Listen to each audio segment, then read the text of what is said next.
ওটা হচ্ছে কেন আমি jack of many trades master of none. আমাদের বন্ধু বান্ধবের মধ্যে হিন্দু মুসলিম খ্রিস্টান প্রচুর ছিল। 71 থেকে 83 স্কুল জীবনে ওখানে প্রচুর অ্যাংলো ইন্ডিয়ান ছিল। তাদের জন্য আমরা Christian culture, jazz music, rock music we were expose to it. সাকসেসটা কতটা আসছে সেটা আলাদা ব্যাপার, সেটা তো একটা কমার্শিয়াল ব্যাপার, ফিনান্সিয়াল ব্যাপার। কিন্তু আমি কাজটা যদি আনন্দ নিয়ে করি তাহলে কিন্তু কাজটা আমার কাছে মনে হবে খুব অনেস্ট। আমাদের যিনি ডিবেটিং করছিলেন তিনি আসলে কিন্তু ইংলিশের টিচার ছিলেন। ক্লাস 7-8 থেকে উনি বলতেন খবরের কাজটা ভালো করে be aware of what is happening all around you. Unfortunately medicine is the only profession, at least in India, retirement age নেই।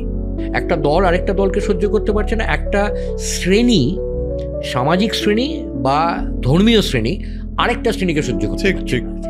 আর আমার কিছু যায় আসে না, আমি তোমাকে ঝোলাবো না আমি জানি না, কিন্তু আমার কিছু যায় আসে না। তুমি ভেবে দেখো যে না না না করে দে, ঠিক আছে।